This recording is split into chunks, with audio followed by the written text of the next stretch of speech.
Bueno, buenas tardes para todos y para todas. La verdad que es una alegría enorme contar con toda esta presencia increíble.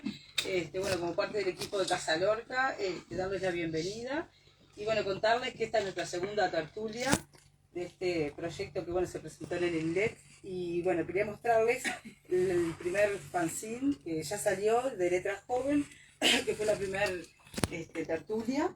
Escrito todo por jóvenes menores de 21 años. Y bueno, este formato tan precioso que le quedó a Cecilia, la compañera de Iguá, que bueno, los tenemos acá, los tenemos para la venta.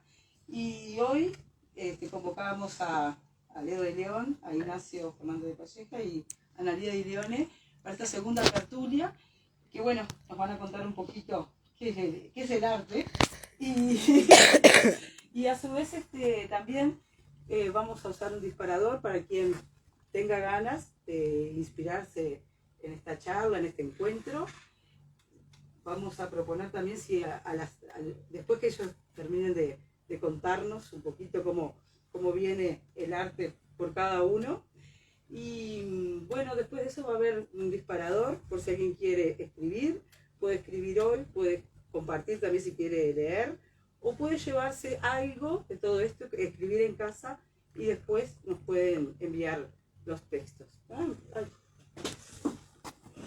Adelante, ¿no? Así que bueno, darle las gracias y adelante ustedes.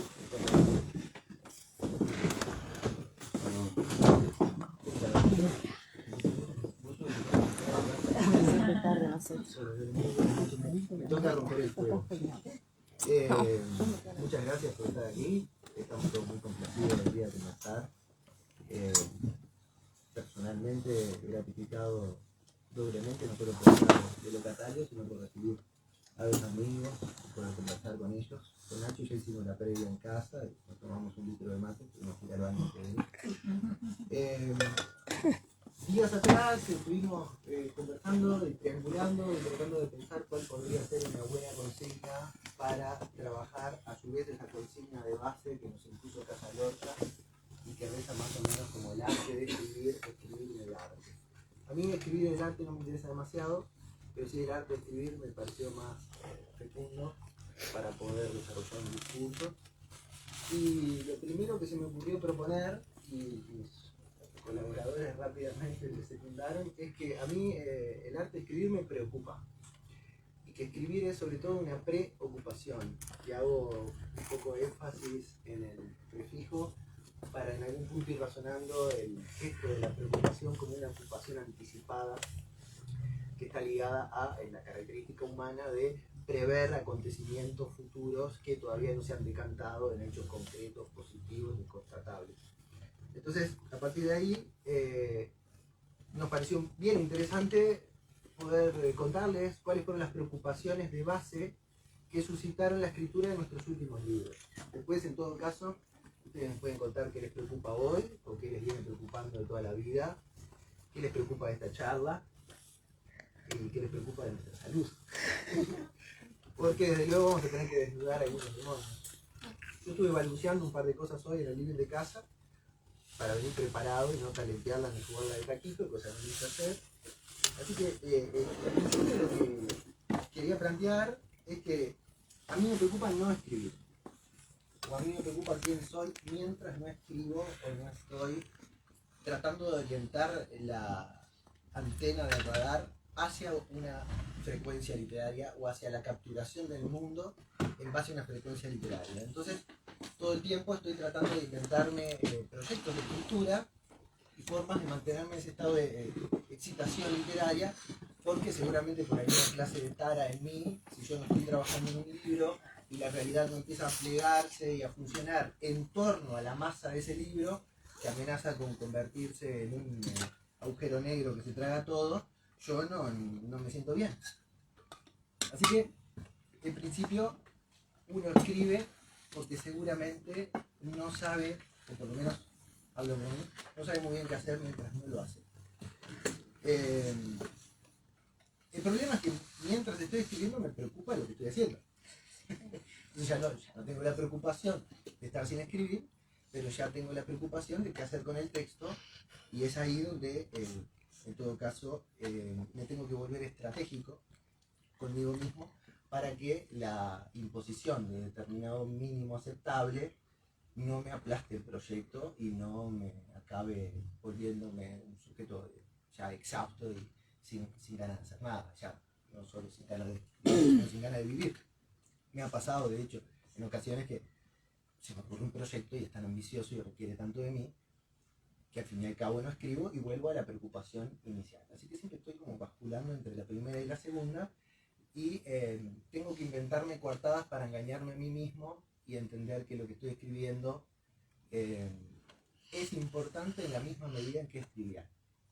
Porque si es solo importante, la importancia del propio proyecto que uno alimenta todos los días empieza a crecer hasta volverse un leviatán que te revienta trompadas. Yo ya noté acá que tengo que ser estratégico no solo en las maniobras del texto, sino en maniobrar la vida y su implacable pragmaticidad y el propio psiquismo. En el sentido que escribir no solo implica la preocupación de qué hacer con el texto, donde invertís mecanismos de escritura, formas técnicas de trabajar con las palabras para estar a la altura de tus intenciones, sino que también tenés que maniobrar con la vida pragmática, con las condiciones que te son impuestas, porque uno es padre, porque uno es hijo, porque uno tiene que cuidar a los hijos, y tiene que hacer la comida, y pagar las cuentas, e ir a trabajar, y la escritura, para subsistir, tiene que encontrar las grietas en todo eso, y por lo tanto uno llega siempre con el remanente. No escribís con lo que tenés, escribís con lo que te queda, con lo que te sobra después de las obligaciones despóticas y terribles de la vida más pragmática y utilitaria que uno puede imaginar. Es más, mientras uno escribe y está entusiasmado, uno detesta comer, por ejemplo. Es decir, recaer en la pragmaticidad de alimentar el cuerpo, de levantarse al baño, de calentar el agua para el mate. Uno detesta hacer un cuerpo cuando escribe, el cuerpo molesta. Molesta porque se cansa, porque le duelen cosas, porque puede incluso padecer enfermedades de esas que empiezan a suscitarse por estar mucho tiempo sentado. Me ahorro los nombres y los padecimientos que puede causar, pero es más o menos el mal del escritor. Bueno, y para colmo, una vez atravesadas estas preocupaciones, y más o menos resueltas, me preocupa el qué pasa con el texto publicado. No tanto por lo que digan los lectores, que eso ya es incontrolable, ¿no? Si me preocupo por eso, ahí sí que estoy perdido, sino porque es cuestión de tiempo para que yo abra el libro ya editado, revise el material y me dé cuenta que podría haber estado mejor, porque la frase siempre puede estar mejor. Es decir, no hay modo de encontrar los mecanismos de ajustar las poleas y los engranajes y las palancas del lenguaje para que esa máquina funcione siempre bien, porque al parecer siempre funciona mal, ¿no? Es decir, siempre hay como un hiato, una yancia, una distancia, una opacidad entre lo que quieres hacer y lo que finalmente haces. Bueno, entonces se darán cuenta que preocuparse implica siempre situarse entre la promesa de lo que querés hacer, de aquello que proyectás hacer y que te ocupa anticipadamente, y la amenaza de que eso que estás ya anticipando eventualmente ocurra como no estaba en tus planes. Y en esa... ¿Qué tal, Mauro? Y en ese vaivén, entre la amenaza y la promesa, uno escribe. Se darán cuenta que la preocupación está muy cerca, respira muy cerca de eso que llamamos angustia, ¿no? Porque la angustia es precisamente el estado del psiquismo que se prepara por un acontecimiento traumático y doloroso para que cuando finalmente ocurre no sea tan traumático ni doloroso. Y también respira muy cerca de eso otro, que es el deseo. Deseo y angustia están ahí muy cerca, ¿no? El deseo existe precisamente porque hay algo que todavía no me satisface y hacia lo cual me lanzo, me proyecto. Pero es precisamente en ese salto en que me tengo que ajustar a la contingencia, al azar, a lo que está fuera de mis planes, a lo que incluso me puede mostrar algo de mí, o del mundo, o del prójimo, que no estoy tan dispuesto a aceptar, y es ahí donde el deseo colinda con la angustia. Así que escribir es estimulante y a la vez es siempre peligroso, digamos así. es un oficio peligroso, como el oficio de vivir. Entonces, en relación a Apuntes de Retina, que es mi último libro, y afortunadamente no es un libro solo mío, sino también de Miguel Avero, había 3 preocupaciones, y las explico rápidamente y lo doy paso a mis compañeros. En principio estaba la preocupación de sentirme distraído. Facundo Cabral, a quien escucho a veces cuando no me siento muy bien, para que me levante los ánimos, decía, no estás deprimido, no estás triste, estás distraído si estás triste. Es decir, no estás viendo la maravilla que te circunda. Entonces me inventé un proyecto de escritura para estar atento a eso que habitualmente pasamos por alto, llamémosle las pequeñas cosas, que desde luego, miradas con énfasis, por pequeñas que sean, se vuelven pantagruélicas y significativas, ¿no? Entonces, la propuesta de trabajo que le hice a Miguel, precisamente para dejar de distraernos, o distraernos de otras cosas, invertir la polaridad de la atención, fue, compartamos por WhatsApp una vez al día, por lo menos, el apunte breve, repentista y reconcentrado de algo que hayamos visto en el discurrir del día y que por alguna razón que no volveremos explícita nos llamó la atención. Entonces esto suscita, por ejemplo, que el libro comience diciendo: mujer conduce un auto blanco y enciende un cigarrillo. Los vidrios van cerrados. La calle Funes, empinada, limpia y vacía. Pasan 2 ciclistas en silencio. Una rodaja de pan con la forma de una manopla, como un mitón. Bicicleta amarilla, modelo montaña, apoyada en el cordón y en dirección contraria a la flecha. Banderita de Uruguay, rotosa, flameando sobre la azotea. Locutor de radio da el deporte del tiempo y dice hectopascuales. Enseguida se corrige. Y cosas por el estilo. Entonces esto también saltaba otra preocupación que tengo desde hace tiempo y que creo que es compartida y es un poco manido abordar el asunto, después en todos los casos lo trabajamos con mayor profundidad, que es el problema del celular, ¿no? Es decir, estoy atento al bicho todo el día y si el bicho no suena yo voy a fijarme a ver si sonó. Es decir, que si no suena el bicho, sueno yo para el bicho. Y me preocupa mucho el modo en que ese artefacto, el espejo negro, es un espejo negro, ¿no? Hay una serie que se llama Black Mirror, ¿no? Y como espejo que es, me parece muy bien la metáfora porque en algún punto reproduce lo que somos. Todos sabemos muy bien que el algoritmo nos muestra lo que queremos saber y se vuelve excesivamente complaciente, autoerótico, masturbatorio, onanista, y que lo único que hace el celular es mostrarnos una extensión de lo que ya somos y no nos abre a esa angustia y a ese deseo de enfrentarnos con lo alterno, con la alteridad, con lo distinto, con eso que te resquebraja y te fuerza a modificarte, a acordarte de sitio, ¿no? Entonces, era interesante usar el celular ya no como un espejo confirmatorio, sino como un vehículo para hablar con otro respecto a la atención renovada del mundo que te rodea.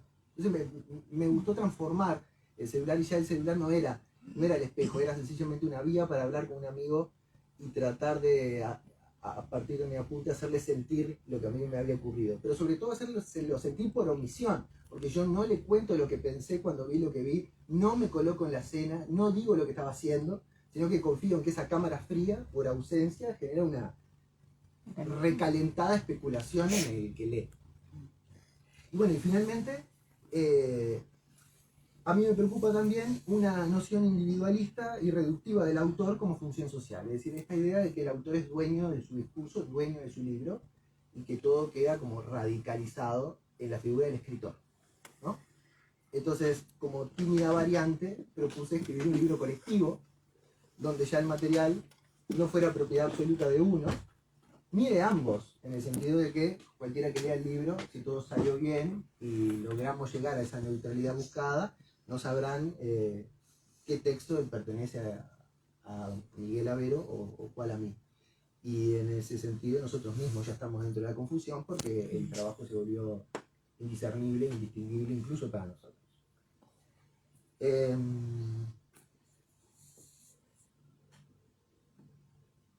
Bueno, y finalmente, como añadido, puse acá yo, una de las preocupaciones fundamentales que quise mitigar o que quisimos mitigar con Miguel en Apunte de Retina fue la idea de la escritura como una instancia orgánica, severa, pesada y con un halo sublime, ¿no?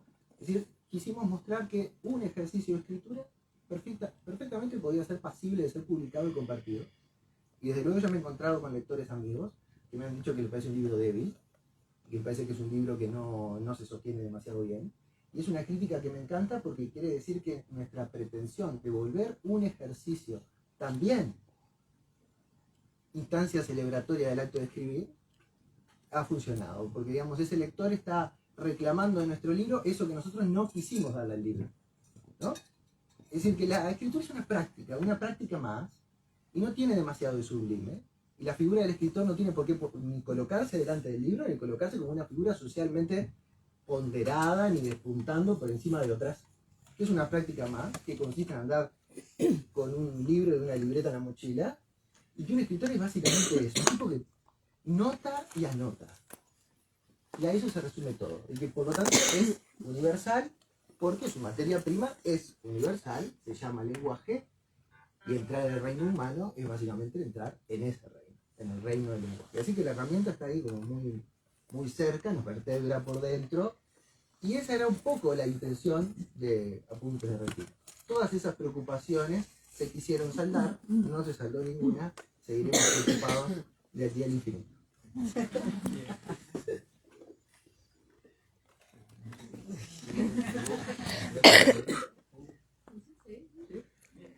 Bueno, buenas noches. Yo respondo a los libros en nombre de Fernández de Palleja porque cuando respondo en mi vida normal como Ignacio Fernández me di cuenta que me iban a confundir con Ignacio Martínez y también no quise hacerle ese daño al pobre escritor. Entonces decidí colocar solamente mi apellido, nada de alcurnia ni nada que se parezca. Y si les parece, bueno, agradeciendo la invitación a Casa Lorca una vez más, yo estoy visitando esta linda casa, que yo había estado en la otra, ya era lindo, este es mejor. Así que bueno, y bueno, estando con un amigo como Leo, Analía, que también nos cruzamos dos veces, Roberto, conocido ya Maldonado como el Minuano, para que vean que es un tipo que salió con la bandera, y bueno, y tuvo la lamentable, tuvo que quedarse un fin de semana una vez en Maldonado y no saben cómo estuvo. Si me permite voy a leer unas breves paginitas y después voy a contar este libro que se llama Tú y Vos. Y voy a leer un capitulito cortito. Se llama Una patada esdrújula, el fútbol con una lupa lingüística. Por Antonio Burgos, lingüista. Días atrás se desató la polémica por las expresiones del futbolista Marcos Britos al ser interrogado luego de que lo expulsaran por una dura infracción. El periodista preguntó concretamente, ¿qué te dijo el técnico? Para quienes no hayan presenciado el acontecimiento, se hace necesario explicar que el jugador había ingresado hacía un instante al campo de juego cuando, sin preámbulos, le propinó un patadón criminal al delantero más peligroso del rival. Por tal motivo entendimos que se le inquiría al deportista acerca de la eventual reprimenda de parte del entrenador Mario Patrón. Britos dijo, suelto de cuerpo, que este le había dicho con claridad, hácelo mierda. Con lo cual quedó claro que la infracción había sido planificada y ordenada por parte del estratega del equipo. Se reavivó por todos los canales posibles la cantilena acerca de la violencia en el fútbol, de cómo lo que sucede dentro de la cancha incita a las conflagraciones imparables en la tribuna. Se repasaron patadones antológicos. No faltó quien dijera que el fútbol es para hombres, además de caracterizarse por ser un deporte de contacto, entre otros ejemplos extraídos de las galeras de los lugares comunes. Circuló, como era de suponer, una interminable tanda de chistes gráficos en los que se utilizaba la imagen de Britos en el preciso momento de la salvajada, pero aplicando su arte marcial a personajes de la política, íconos cinematográficos, un meteorito o cualquier cosa que pudiera ser destruida, sin olvidar jamás adosar las dichosas dos palabras, serias candidatas a integrar el repertorio de localismos originados en el fútbol. Lo que es digno de mencionarse es que en la totalidad de los casos el letrero adosado al gesto técnico del deportista fue hacelo mierda. Para despejar la duda que puede generarse, basta buscar un video en internet que, dicho sea de paso, también han doblado con mucha gracia al español neutro, para comprobar que el futbolista de Independencia pronuncia una palabra esdrújula. hácelo. Es clarísimo que el acento recae en la antepenúltima sílaba, motivo por el cual, siguiendo las reglas generales de acentuación, la palabra debe escribirse con tilde. No obstante, todos los fabricantes de bromas escribieron el verbo en imperativo con su pronombre enclítico sin tilde, lo que nos permite decir que esa palabra, cuya sílaba tónica es se, dado que la regla indica que se debe escribir esa marca gráfica cuando las graves o llanas terminan en consonantes exceptuando la N y la S. Se sancionan como incorrectas, divergentes respecto a la norma culta, formas verbales en subjuntivo como hagamos, tengamos o vayamos. En la oralidad solo se diferencian del hagamos, tengamos y vayamos por la posición de su acento, que se escucha con mucha atención. Lo mismo que en el caso anterior son palabras esdrújulas, pero la comunidad de hablantes, sea por el hábito de no poner tildes o por escuchar lo que se quiere, no se inmutó frente al maravilloso fenómeno del hácelo. Sabido que el brusco emisor de la declaración es oriundo de Independencia, ciudad cuya habla se caracteriza por la prevalencia del pronombre tú para el tratamiento, a diferencia de gran parte del país que prefiere la forma vos. Dicho sea de paso, en determinados segmentos capitalinos es posible oír tú tenés, gracias a ti o contigo, expresiones que jamás dirían los porteños, quienes vocearían completamente y no saldrían jamás del vos tenés, gracias a vos. Los independentinos dicen tú tienes, es decir, tutean con el pronombre y con el verbo. Y eso constituye una intensa marca identitaria regional al punto de que organizan anualmente la Fiesta Nacional del Tú y dedican ingentes esfuerzos a mantener lo que consideran un uso correcto del idioma. Son elocuentes. A la entrada de la ciudad se puede leer un cartel gigantesco que reza: aquí brilla el tú más oriental.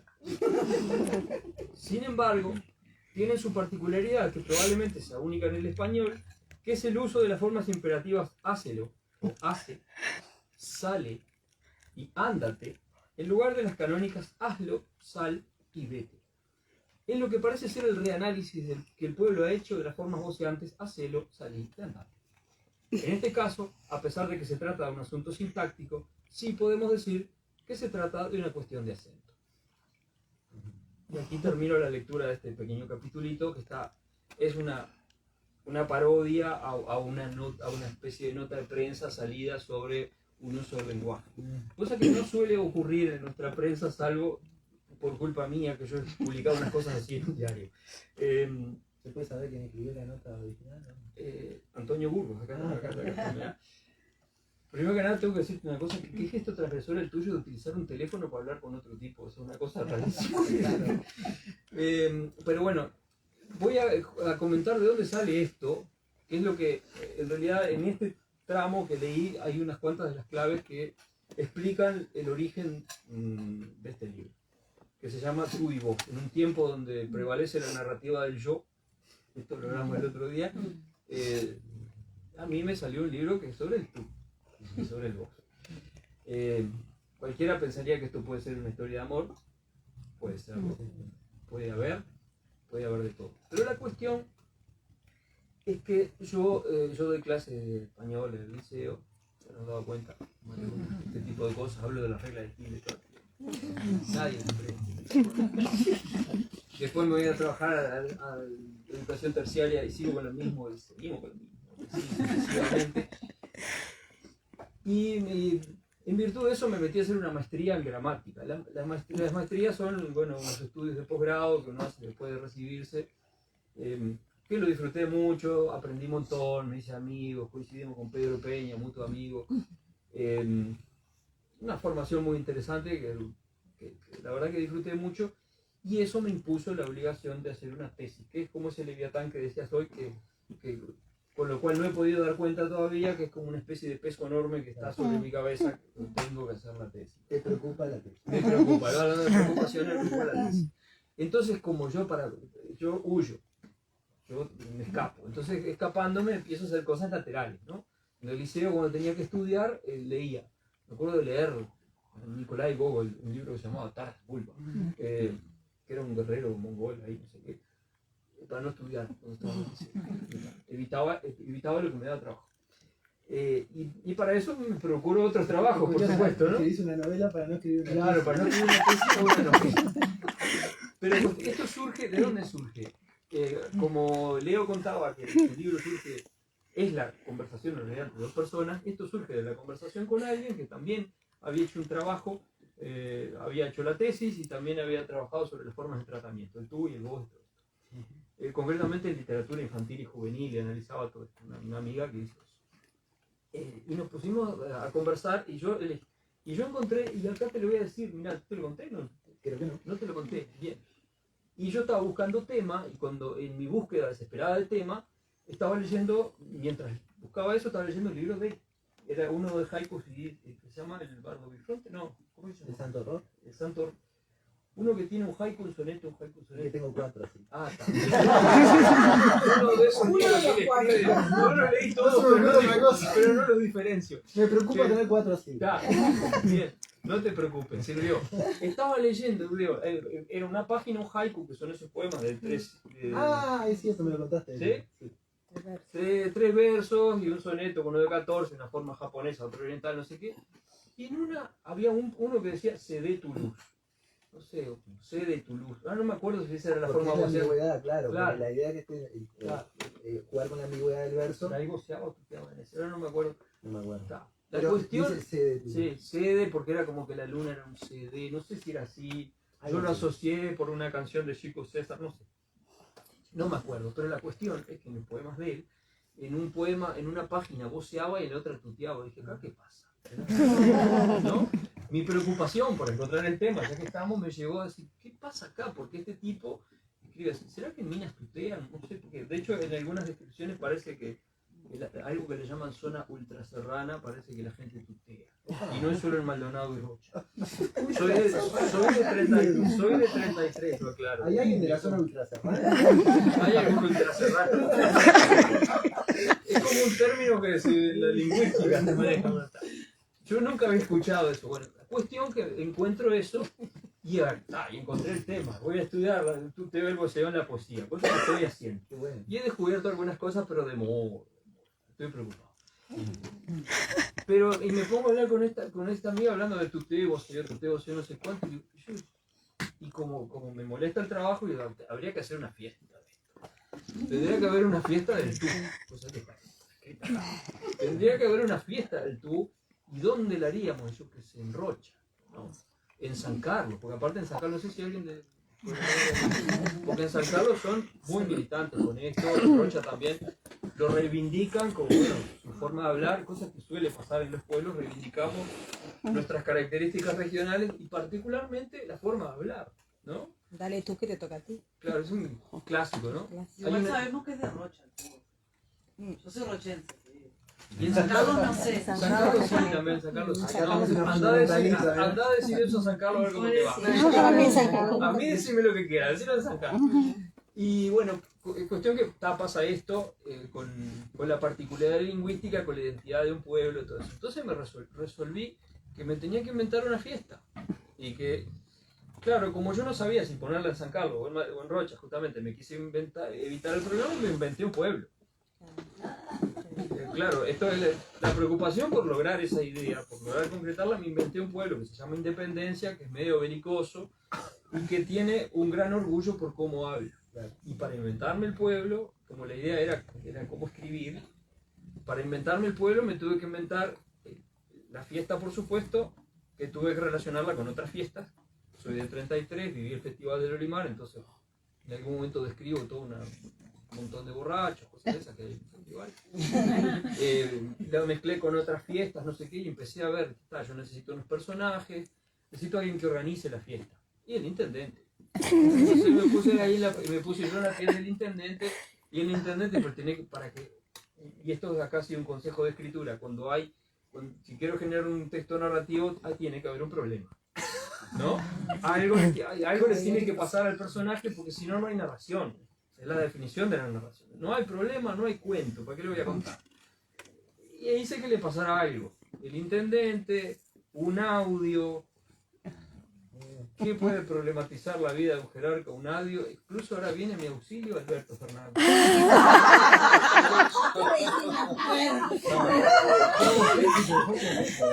Claro, hay un máximo en la literatura. En la policial es follow the money. La primera sigue el dinero y la segunda es chercher la femme. Busque la mujer. ¿Qué problematiza un hombre? Una mujer. Y si llegan a ser dos, el problema es doble. Entonces yo Como la Rodrigo Romano. No revoles la vida. Bueno, entonces, claro, me tengo que inventar eso y entonces a partir de eso, o sea, hay un trabajo. Primero surge la idea surge a partir del problema número uno. No quiero, me está molestando el tema de la tesis, pienso cosas relacionadas a eso todo el tiempo. Segundo, quiero huir. Tercero, me quiero divertir. Una cosa que a mí me pasa es que yo me empiezo a divertir. Y como me empiezo a divertir, empiezo a escribir pavadas. Pero claro, la pavada la tenía que escribir en un determinado momento, con determinada organización, porque el tiempo se me iba a agotar. Como yo también soy docente, dispongo a veces de poco tiempo lúcido para escribir, porque el docente sabe que cuando llega a la casa hace así. Entonces me la planifiqué para escribir en el verano. Acá es como la forma, el orden que uno necesita en algún momento para decir, voy a hacer esto. Entonces en el verano escribía, de mañana escribía, de tarde me iba a la playa y pensaba sobre lo que iba a escribir al día siguiente. Estaba en esa obsesión y me preocupé por intentar que no fuera algo monótono y que pasaran muchas cosas, que hubiera distintos ángulos, que hubiera, o sea, y como lo pensé siempre como una novela, sabemos que a la novela le cabe todo. Le puede caber textos supuestamente periodísticos, le pueden caer textos supuestamente poéticos, le pueden caber narraciones de un punto de vista, de otro punto de vista, de otro. Le caben como 3 o 4 fiestas y algunas cosas sobre las cuales no me voy a expresar. Eso es como a grandes rasgos. Y después, por último, si vamos a ver cómo escribir, yo para cada tramo de escritura de esto, yo me planteaba que tenía que escribir de determinada manera. O sea, que el texto supuestamente periodístico tiene que tener unas formas que no tiene el supuestamente poético, que tampoco las tiene uno donde hay una especie de narración de una obra de teatro. Entonces, como que lo que hice fue intentar como meter unos cuantos géneros para poder ver ese problema, esa preocupación mía desde varios lugares. Y desde varias voces. Por eso Rancière decía que la novela es un género degenerado. Sí, totalmente. Cabe todo. Además, sí, claro. Además hay otras cosas, pero bueno.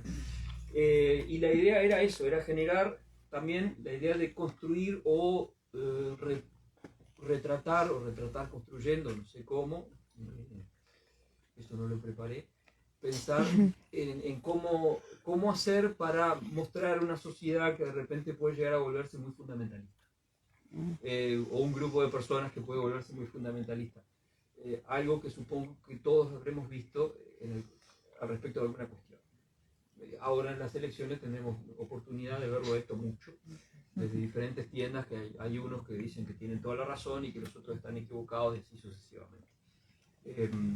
Y bueno, recalco algo, ¿no? Sí, la preocupación o el motor inicial, que puede ser huir, en muchos casos, contar, leer o escribir para escaparse incluso del mundo donde vivimos, que a veces nos plantea incomodidades, inventarme el mundo donde yo me divierta, que me parece que es un renglón para mí fundamental, que si yo no me divierto escribiendo o si no encuentro placer en lo que estoy haciendo, no le veo sentido. Y bueno, y finalmente viene la parte esa de intentar mandarlo a un concurso y ver qué pasa y si le va bien o no le va bien el concurso y cómo lo publico y si lo distribuyo, todo eso, que ya son otras cuestiones que nos harían ir muy lejos. Y bueno, nada, eso.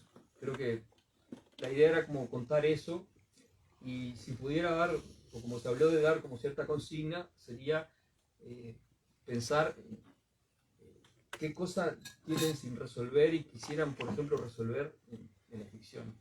O sea, o qué cosa les gustaría que existiera y no existe. O sea, a mí me gustaría mucho que existiera la fiesta del Tuyo iría. Y no la han hecho todavía, así que si tienen ganas.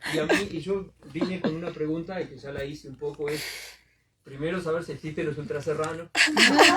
Sabía los serranitos, pero no sé. Eso, y saber si tutean acá en Minas o zonas aledañas o si hay que cruzar el alambrado de la Puerta de Guapa, porque hay un alambrado, ¿no? Maldonado y La Valleja se separan por un alambrado.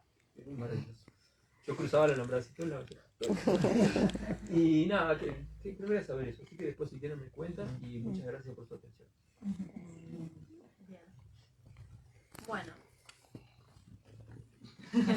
Gracias por la invitación. Hola, Mauro. Resulta que yo, hablando de preocupación, yo no pude estar en esa previa que hubo por Zoom y tal. Y terminé por no enterarme de que esto era sobre el último libro que habíamos escrito. Entonces no traje el último libro que escribí. Igual caprichoso, Pero- eso tampoco no era requisito. La categoría de último es flexible. Puedo hablar de la preocupación de lo que estoy escribiendo ahora. Y de preocupación.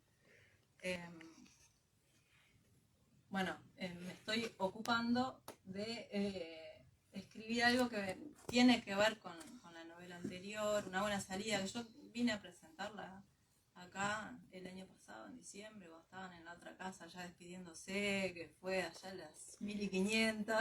La noche de las librerías. Ahí va. Bueno, es una novela que cuenta una historia de una niña, de una determinada experiencia, que a la vez va pendulando con otro momento temporal, que es el mismo personaje siendo adulta, etc. Pero la cuestión es que adentro del libro hay una especie de bonus track, que es una hojita plegable que tiene un relato sobre otros personajes, sobre otro momento temporal de la vida del personaje también, en la adolescencia tardía, podríamos decir. Y la cuestión es que empecé como a recibir, más que la sugerencia, casi que la exigencia de que eso no era algo en sí mismo, sino que era el comienzo de algo y que había que ampliar esa historia y que era algo que estaba bueno contar. Y bueno, un poco en eso me puse a trabajar, pero empecé desde antes, en la línea del tiempo, digamos, con este personaje. También escribo mientras viajo en el ómnibus, cuando voy a trabajar, me llevo la computadora y voy escribiendo ahí.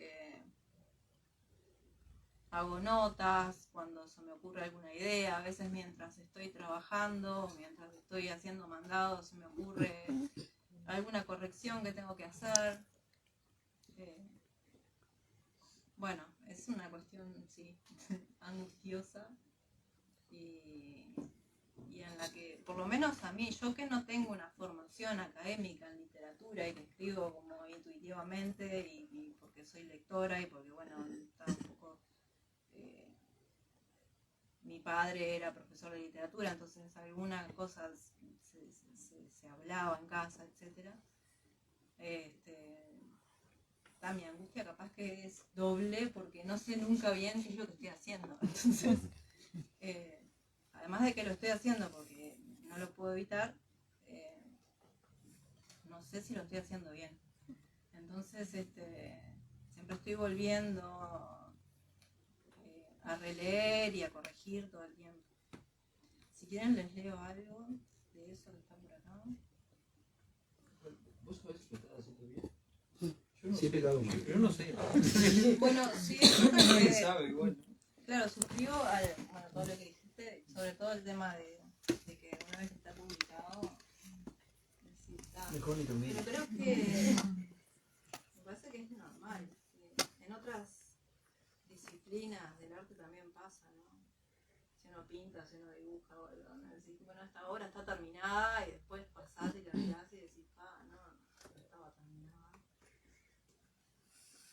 Pero bueno, en ese caso, capaz que no se terminaría nunca, ¿no? En algún momento hay que darle fin al proceso y soltar. Bueno, les leo uno de cómo empezaría. Después ya se verá en algún momento si sigue siendo así. Pensar que cuando dijeron que nos íbamos a mudar, aluciné con la idea de un cuarto propio. Para mi sorpresa, mis viejos estuvieron de acuerdo e incluso accedieron a gastar unos pesos más en unos sachets de quería que las paredes de mi cuarto fueran rosadas. Como ya había empezado a trabajar con mis primeros sueldos, pude elegir una tela para las cortinas, también rosadas, con un estampado de plantas y flores, porque pedirles a mis viejos cortinas nuevas ya era demasiado. Además, me gustaba sentir que estaba colaborando con mi familia. Es verdad que no era la tela que más me gustaba de todas las que estaban expuestas en la tienda del centro. Era la que podía pagar. La que más me gustaba era de un rosa pálido y tenía salpicadas en el estampado pequeñas flores, tan chiquitas que parecían lunares. Recuerdo que saqué del bolsillo de atrás del pantalón un papelito con las medidas de la ventana y se lo entregué a la vendedora. Ella me aconsejó y me dio un presupuesto teniendo en cuenta los dobladillos y los pliegues que deben tener las cortinas. Al principio pensé que solamente quería venderme tela de más. Vi cómo se desvanecía mi ilusión. Con la cara roja de vergüenza pregunté por las telas más baratas y me conformé con la menos fea. Mirándola bien no estaba mal. Era menos delicada y más salvaje. Había muchos rosados en sus flores. Por consejo de mi padre, usé enduido para rellenar algunos agujeros en las puertas corredizas del viejo ropero, que en realidad era un mueble de cocina que él había conseguido en un remate. Todo indicaba que al terminar, la pieza se parecería en algo a las habitaciones de los jóvenes de las telenovelas argentinas, que eran luminosas y ordenadas, con muchos almohadones, muñecos y postras.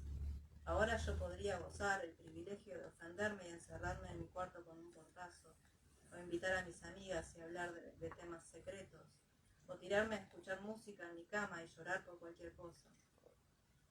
De entrada era esperanzador que el piso tuviera baldosas. Ahora en mi casa habría trapos de piso que se deslizarían suavemente y sin esfuerzo, y el piso brillaría como las publicidades. Cuando todo eso fuera logrado, yo obtendría cierta dignidad en la cual apoyarme, como una prótesis que se coloca para estar a la altura de los demás.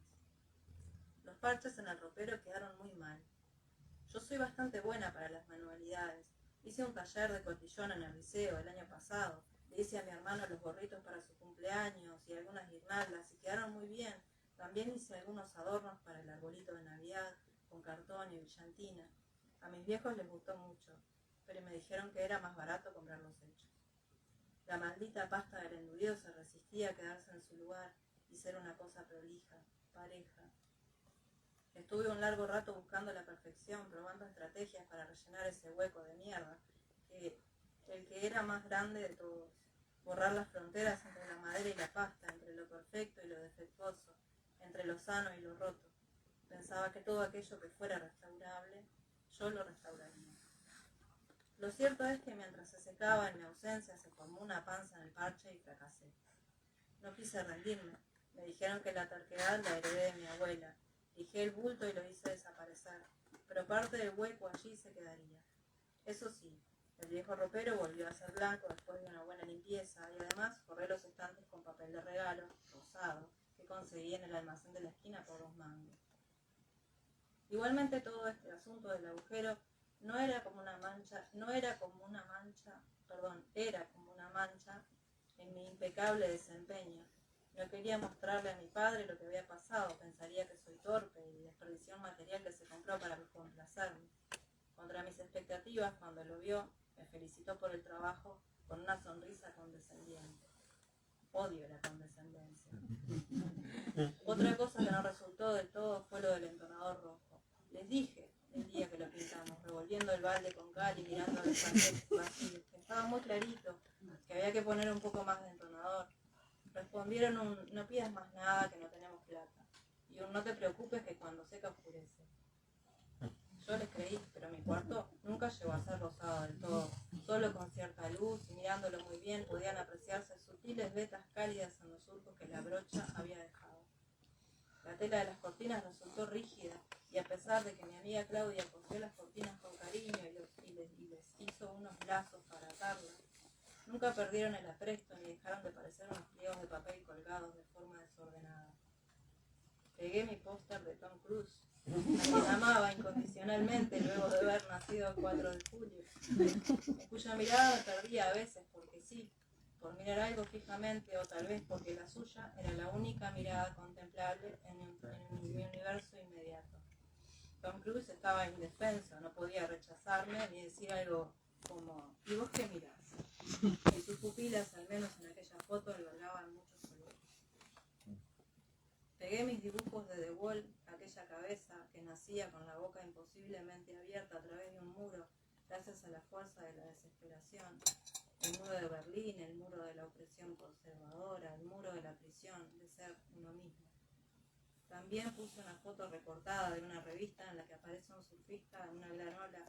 En una esquina tenía un pegotín metalizado que decía Jesús te ama, regalo de mi primo. Enterré en la pared algunos tragos que quedaron torcidos, pero igual colgué mi cuadro favorito, que es una foto de 2 caballos corriendo de frente a la cámara, en cuyo ángulo inferior derecho estaba el logo de Fuji, con un efecto tridimensional de página doblada, y otro que me regaló Bea, mi otra amiga, que muestra un dibujo de un oso abrazando a un ratón y la leyenda, aunque seamos diferentes, siempre seremos amigos. Ordené los cassettes en la repisa sobre la cama, los que tenían caja y los que no, los originales que eran menos que los copiados, algunos adornos, el grabador. Tendí la cama con mis sábanas favoritas. En el estampado aparecían unas ninfas con cabellos largos y vestidos leves que corrían en un prado. Luego suspiré. Mi cuarto estaba listo. Ese es el primer capítulo. ¡Qué bello!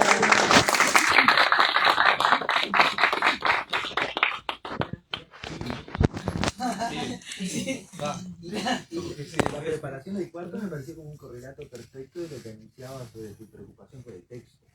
Es decir, esta idea de quiero que el cuarto quede bien, quiero que el texto quede bien, quiero tapar los agujeros, quiero que tenga la tonalidad en función de la paleta imaginada, pero después las cosas siempre acaban malográndose cuando adoptan su forma concreta en la realidad, ¿no? Igual capaz que mejor que quede así, a que me parece más lindo ese cuarto que los cuartos de verano eterno. ¿Cómo se llama ese programa? Montaña rusa. No, Bueno, mi caso era clave del sol. No, y Verano Eterno era Verano 98, pero como duró como 4 o 5 años la serie, el Canal 4 lo rebautizó como Verano Eterno. No llegó a tanto, pero... a ver, y acá con la mano de Tom Cruise no era el que vos pensabas. No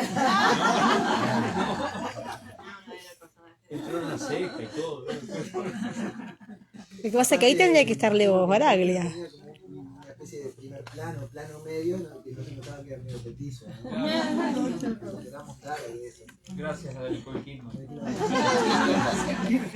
realidad lo odiamos por eso. Claro. Pero en realidad es un poco cómo era la vida, esta introducción que después va a decantar en lo otro, es como era la vida en los 90 de un adolescente Maldonado, ¿no? En esa competencia con los porteños que llegaban en verano, que uno se ibas a pasear por Gorlero y eras como un intruso en medio de, ¿no? ¿Qué haces acá? Sí, claro.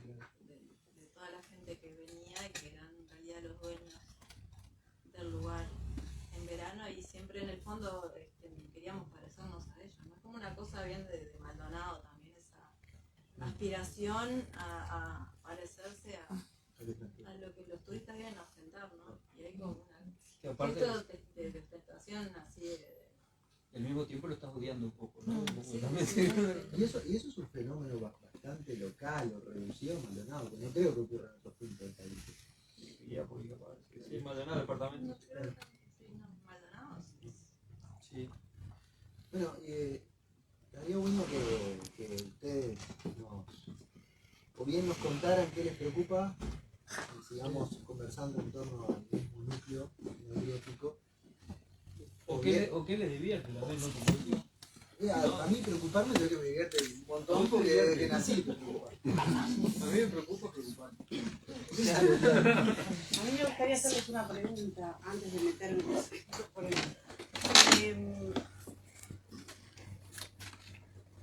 Si escribir es escribir o tipear, ¿qué se gana o qué se pierde y cómo se revisan en cada caso? Escribir o tipear como que sería como... Escribir ¿A mano o tipear, algo de máquina? una computadora, un manuscrito, ¿no?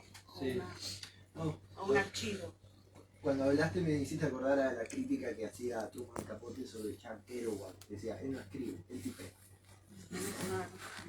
Sobre todo haciendo alusión a que Kerouac se había inventado un mecanismo de escritura para la máquina de escribir, que era colocar un rollo de papel continuo, así no tenía que cambiar las páginas. Entonces Kerouac escribía en un continuo, y de hecho uno puede buscar en internet fotografía de ese rollo interminable. Inventó el Word.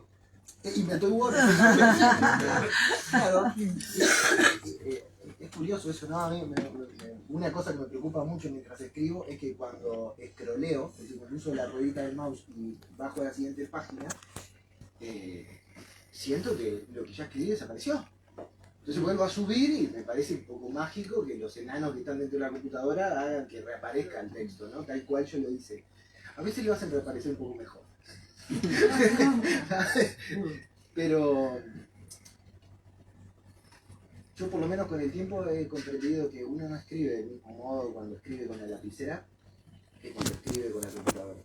Sobre todo porque el propio Word, o la propia fuente que viene determinada por defecto, está en Roman 12, hace que el texto luzca demasiado correcto. Es decir, no importa lo que escribas, eso luce bien, está enmarcado de un modo perfecto, hay una cuestión de la interfase que está creada para agradarte. Después si encontrás fuentes todavía más elegantes que la Times New Roman, como la Garamond, puedes escribir una porquería que el texto es una maravilla siempre. ¿No? Yo cuando siento que estoy en un mal día pongo Garamond y salió bien. ¿Te gustan las fuentes con serif?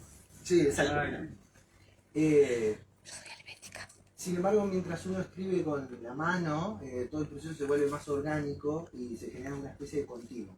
No hay esa distancia entre vos y la página, sino que, digamos, el lápiz funciona de objeto transicional, articulador, y entre vos y la página se genera una especie de extraña fusión que incluso te lleva a estar atento al propio dibujo de la palabra, ¿no?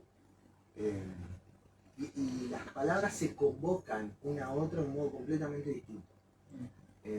Por eso yo hace mucho tiempo trabajo con libretas y todas esas libretas son manuscritas y después eventualmente paso por una etapa más fría, más helada, más gélida, más glacial, que es la etapa de Word. Hasta el color es glacial, fíjate, la página tiene un blanco rutilante y bastante molesto, ¿no? Es decir, uno agradecería que Word pusiera una página un poco más tirando al amarillo o un blanco más hueso, no tan violento como ese blanco neón que ofrece, ¿no? ¿Cuál era la pregunta? Era si te pego o a mano y... ¿Cómo se revisan en ese caso? Algo que mencionaste, ¿no? Tachar la hoja o vos te corregís y ya no ves lo que Claro. antes era. Ya escribir a mano, por lo menos en mi caso, siempre me condiciona a tachar. Es decir, la frase nunca sale bien en el primer intento. Entonces tacho y la página se llena de borradores. Ya después, con el pretexto de volcar eso sobre Word, tenés que corregir una vez más, ¿no? Y es curioso porque cuestiones que te parecían absolutamente correctos en el formato manuscrito, al pasar al formato digital, gramaticalmente idéntica a la frase a la que escribiste, luce distinta y ya realizás correcciones una vez más. Aparte, en mi caso yo suelo trabajar con pequeños fragmentos, y si hay algún amable lector que me ha leído sabe que yo hago libros con pequeños fragmentos y después me invento una lógica de fondo que los concerte. Me pasa que una cosa es escribir el fragmento y otra cosa es incorporar el fragmento en una totalidad. Entonces, a veces el fragmento está bien como tal, en sí, pero en relación con el fragmento anterior y posterior, genera cortocircuitos que tengo que recomponer. Y esa recomposición es infinita, en el sentido que tú modificas la frase y ya el texto se desbalancea en otra parte. Hay algo que se desplaza, hay un problema que se desplaza y que te condiciona la preocupación perpetua. Entonces tú vas a corregir esa parte, ¿no? Atar los cabos un poco mejor en esa parte que se ha desnivelado, y esto genera a su vez un desnivel en otro sector, y eso es infinito. Por eso creo que uno no termina, se rinde, ¿no? Es decir, uno no da más y uno dice basta. Procedo. Bueno, yo tengo un problema de motricidad. se nota claramente si me ven jugar al fútbol, una actividad que requiera un mínimo de coordinación, bailar, imposible. Y con la letra me pasaba lo mismo, escribiendo a mano. Yo tengo el recuerdo de tratar de dibujar la letra A en la escuela. Lo logré con mucho trabajo. Y logré incluso, una vez encontré mis cuadernos de cuando estaba en sexto de escuela y mi letra era mejor en ese entonces que ahora. Entonces a mí me pasaba, por ejemplo, cuando escribía en el liceo, que era como que tenía que rendir con la escritura, digamos. Tenía que lograr algo que era lograr decir algo en 40 minutos, en un escrito, ¿no? Entonces yo me acuerdo que yo escribía lento, mi cabeza iba rápido, pero mi mano iba lento. Entonces, claro, yo aprendí, incluso un poco aconsejado por mi padre, que a resumir, ¿no? Entonces, claro, mi cabeza aprendió en virtud de una limitación a decir lo importante y a redactar lo mejor posible, lo más claro y breve, porque yo escribía lento a mano. Entonces un día, en un verano, en 33, no tenía nada que hacer, resolví hacer un curso de dactilografía. Para la gente que tenga, no sé, 30 y pico, 40 años, capaz que lo conoce y lo vio, los que tienen menos, capaz que no, nunca vieron una máquina de escribir, ni se les ocurrió un curso de dactilografía. Lo comentaba el otro día con Hay que colocar muy bien los dedos, claro, ¿no? Cada dedo. A, S, D, F, N, L, K, J. Te hacían poner una posición base y tal. Fui al curso, ¿no? Y se escribía con aquellas máquinas que había que hacerle fuerza, así. Y la N es la peor, porque claro, la apretás la A es más común, porque uno lo oprime muchas veces, pero la ñ cuesta, porque la apretamos pocas veces. Y con las máquinas. Y un día descubrí la computadora y yo sentí es como pasar de un cachilo viejo que le andan mal los cambios a un auto, no sé, un Mercedes que aquello fluye y uno vuela por las sierras, ¿no? Con la computadora yo experimento un verdadero placer al teclear con una computadora. El teclado Podés borrar, además. Podés borrar y no queda el tachón. Eso sí, igual no me importa, pero sí, es más, resulta que a mí me pasa que yo, que con los dedos, como hice el curso, escribiendo con la computadora era medio lentón, pero con la máquina, pero con la computadora, como es más fácil, voy bastante más rápido. Entonces, mi escritura se acerca a la velocidad de mi pensamiento. O sea, se me van ocurriendo estupideces y puedo seguirlo con los dedos. Cosa que si lo hiciera a mano, sería más lento y primaría la racionalidad, o sea, seleccionaría. Entonces, dejaría muchas bobadas sin poner y eso sería poco auténtico en mi caso, ¿no? En cuyo caso tiendo a escribir a máquina, en la computadora, todo. O sea, narrativa e incluso poesía. De hecho, he escrito cosas, no sé, décimas, sonetos. Me sale el verso e incluso si me sobra o me falta una sílaba, lo acomodo ahí con total facilidad. Y no me preocupa para nada dejar de verlo ni nada, o sea, me resulta como muy placentero. Y escribir a mano es como, lo veo como una cosa muy trabajosa. Yo busco no pasar trabajo, justamente creo que es una máxima, una preocupación de mi vida es trabajar menos. Y bueno, eso. E incluso hace poco, hace relativamente pocos meses, tuve un sueño en el cual yo sentía ese placer de escribir así con la computadora, pero yo estaba como tocando el órgano. Claro. Cosa que nunca estudié música. Y dije, no debe ser tan fácil tocar el teclado, debe ser como escribir en la computadora. Y para añadir un detalle más pseudocientífico, en algún lugar leí, no soy capaz de citarlo, que aparentemente cuando uno escribe a mano, está utilizando un hemisferio del cerebro porque es el que domina el lenguaje y el hemisferio izquierdo domina la mano derecha, ¿no? Incluso hay áreas del cerebro que se activan cuando haces la cursiva y por lo tanto realizas un enlace entre las letras, que es cuando escribís en imprenta de modo aislada, cada grafema, digamos. Ahí va, entonces yo decía, bueno, esta es como una escritura como más racional, donde uno va tomando más decisiones, está dejando cosas afuera, además de la lentitud en mi caso. Mientras que cuando uno utiliza las dos manos, aparentemente estaría utilizando como más combinado el cerebro y no sé cuánto, cosa que pienso yo, ¿no? Yo leí eso, dije, claro, capaz que me pasa eso, o sea, es como que está más abierta la ventana a que salgan cosas que en algún caso son pavadas y en otros casos son como ideas como más poéticas, o cosas que yo no habría razonado, sino que de repente me vinieron. Que esto es algo que es interesante que nos pasa a veces cuando escribimos, es que en muchos casos tenemos como una idea general o algo, y hay veces que hay un grupo de palabras que se presentan solas y armadas sin que nuestra voluntad intervenga. Que me parece que son las mejores a veces. A veces genera, te cae un verso hecho, o sea, o una idea que viene pronta. ¿De dónde? Del lenguaje mismo, ¿no? Es el lenguaje que lo habla uno. ¿Quién sabe? Como dice Lenin en John G. Veya Canción. Así que está. Bueno, yo en mi caso, de todo, yo escribo a mano, escribo en el celular y escribo...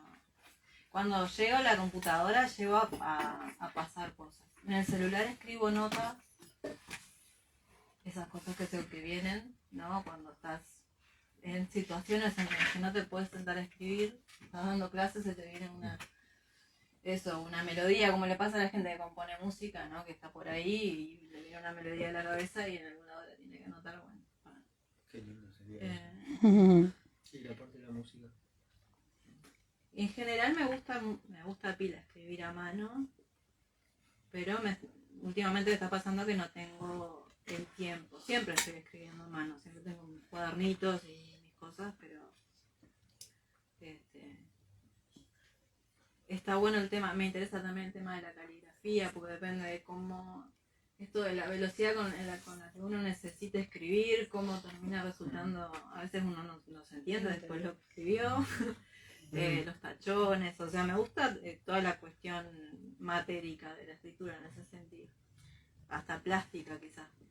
Hay un libro emblemático de la literatura uruguaya que deviene un ejercicio caligráfico, que es el discurso vacío, sí. El discurso vacío de Mario Lebrero, ¿no? Alguien se propone escribir para corregir la caligrafía, es decir, usando el lenguaje no como significado, sino como significante, es decir, la materia lingüística, cómo luce la palabra, ¿no? Al margen de lo que diga.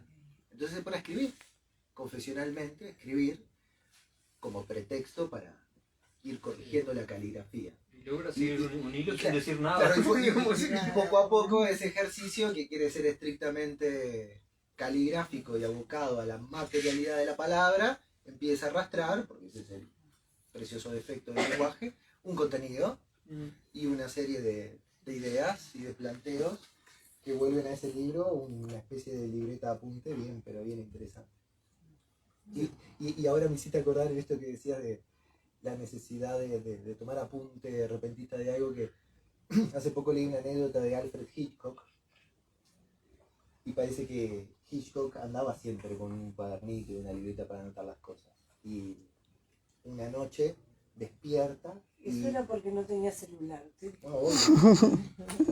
No tenía la aplicación de Samsung Note. Entonces él despierta con la convicción de que acaba de tener una idea para la película de su vida.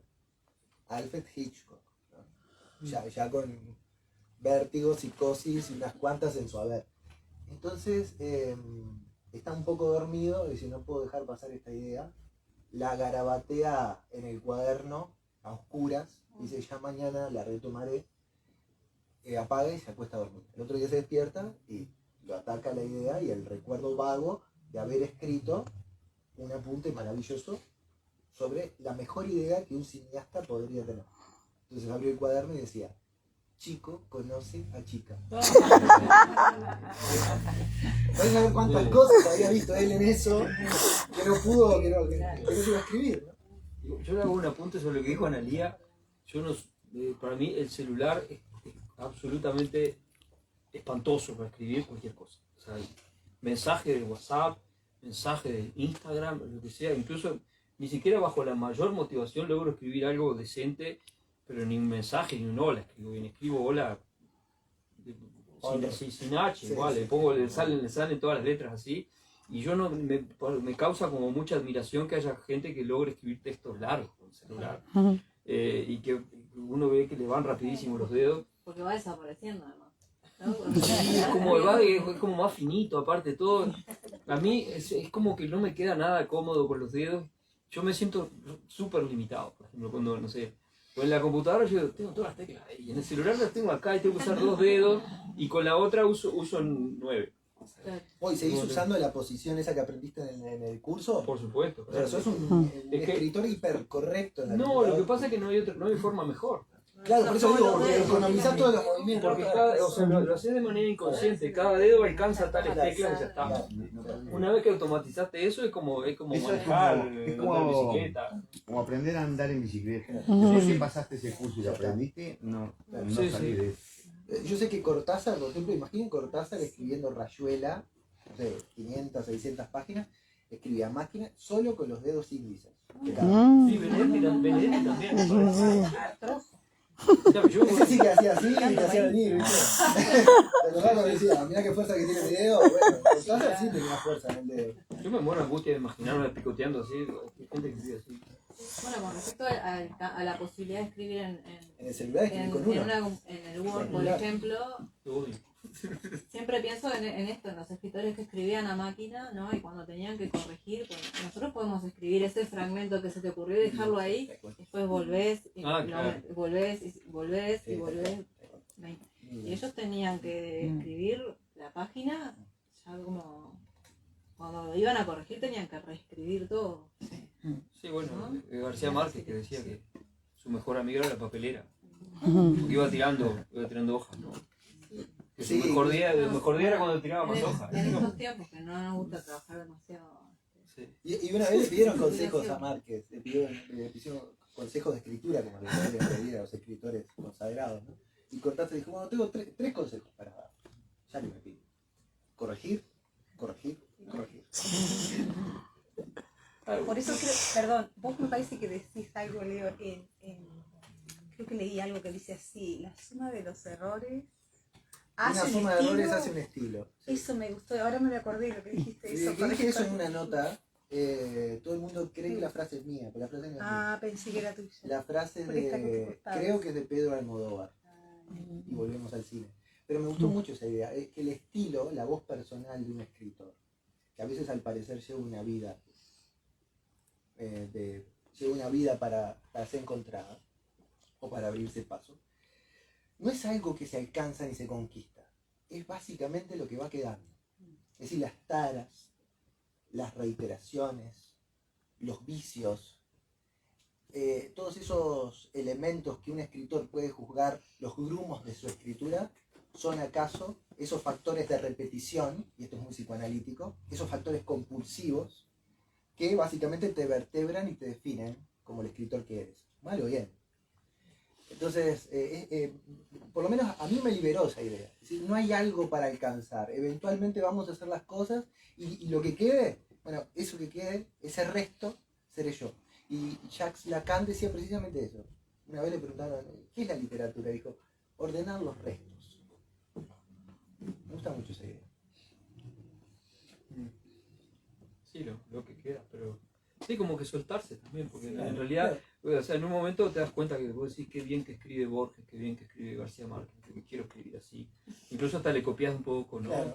Y en algún momento alguien te dice, esto es de Borges. Bueno, o sea, en un momento yo una vez le mostré un cuento a alguien y me dijeron, esto es de García Márquez. Yo había puesto una gente, había metido una mujer de pelo verde, no sé, claro, era algo así como bien típico de García Márquez, la forma de colocar el adjetivo, no sé, una cosa de esa. Hasta que en un momento yo creo que me di cuenta de que lo que podemos hacer es, en muchos casos, hablar como nosotros hablamos, ¿no? Que cosa que a mí me parece como muy interesante eso, de tener esa voz.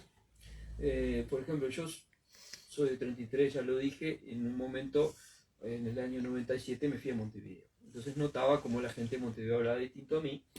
Estaba todo excesivamente poblado de eses, un pueblo eses con ese. No de... Con H, Bueno, igual las calles no estaban tan... hablando de restos,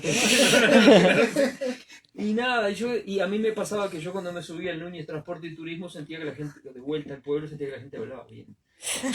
Hablaba bien. Estaba cómodo escuchando a la gente de mi pueblo hablar. Y hay algo que se llama prejuicio lingüístico, que acá esto recaigo de vuelta en lo lingüístico, y es que suele pasar que hay valoraciones sobre el lenguaje de otros o del propio, ¿no? Uno a veces piensa que... a veces llegamos a pensar que hablamos mal, que alguien nos metió en la cabeza que hay una forma correcta de hablar y una incorrecta.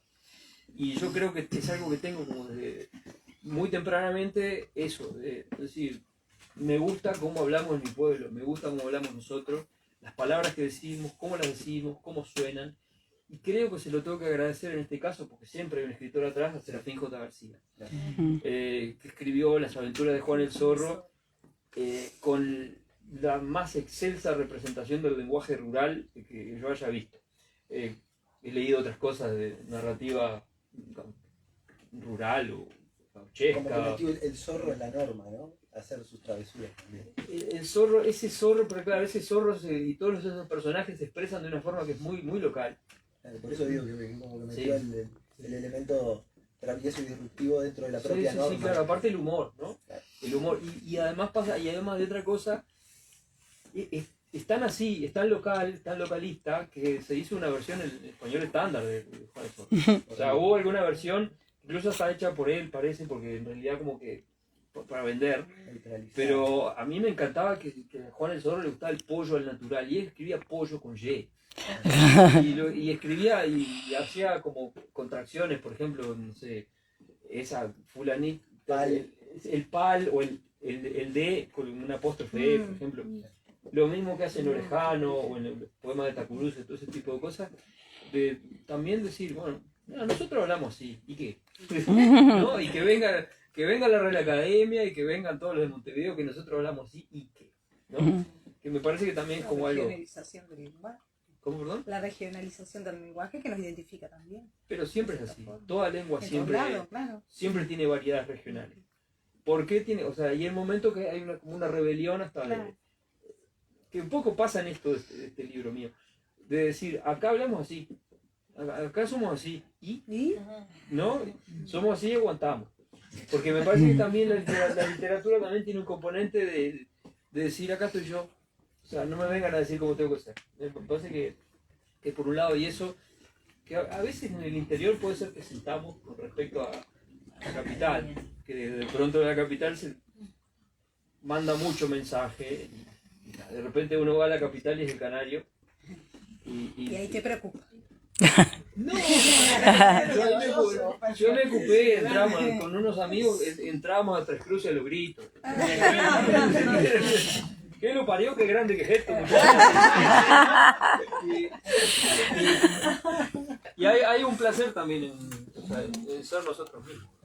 No, los de 33 dicen medio grande. Por supuesto. Medio sobre.